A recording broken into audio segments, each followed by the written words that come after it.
It's no surprise I love science fiction and all things otherworldly. I mean, let's be honest. I chose Across the Litiverse for my blog name, and I style my general transmissions as captain's logs from the front lines of literature. Despite my fascination with the furthest reaches of space, I'll admit I'm not well read when it comes to science fiction classics. A couple of months ago on Pinterest, I need to stop referencing Pinterest in real life, I found a short list of books every sci-fi geek must read. And yeah, I've got a spot of work ahead of me. Now, it's not confirmed, but I'm convinced Isaac Asimov was a cyborg of some kind. In his lifetime, he produced over 500 books, as both a writer and editor, and he lived to see himself named one of the big three science fiction writers along with Robert A. Heinlein and Arthur C. Clarke. Though it appears Asimov refrained from using his middle initial, as opposed to all the other cool kids at the time. Asimov's infamous Foundation series started as a collection of stories published in a magazine called Astounding Science Fiction. There are 7 books in the Foundation series proper, although Asimov's original stories were published in 3 volumes. Foundation, Foundation and Empire, and Second Foundation. In Foundation, a mathematician named Harry Seldon spent his life developing a branch of mathematics known as psychohistory, which he used to predict the future of the galaxy on a large scale. Psychohistory works on the principle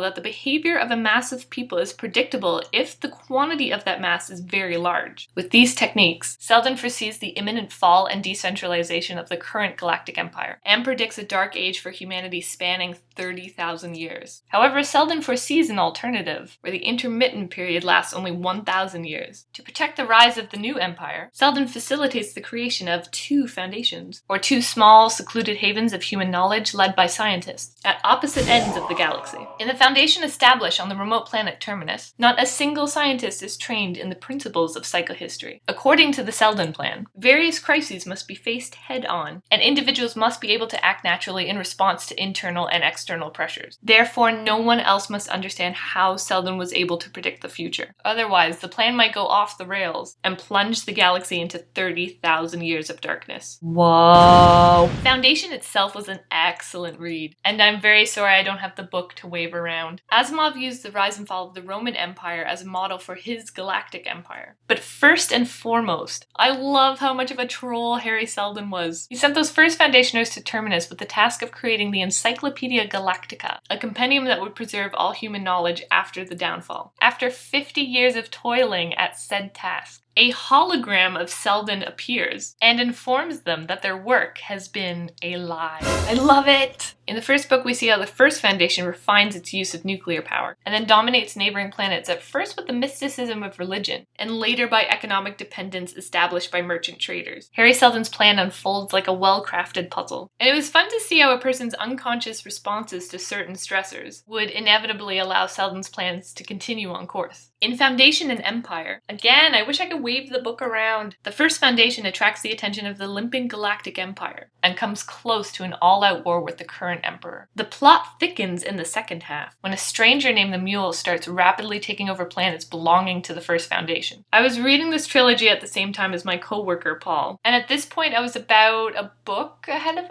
Oh man! I needed to talk about this book so badly. Seldon's plan runs off the rails in a spectacular fashion, and I was on the cusp of exploding with spoilers. Also, Foundation and Empire ends with the most hilarious and unexpected dick joke I have ever read. The mule, you say. Sadly, Second Foundation fell apart for me. Asimov created this fascinating tactic whereby he negates an entire novel in maybe 1 page? Maybe 2. The third novel was more or less as follows.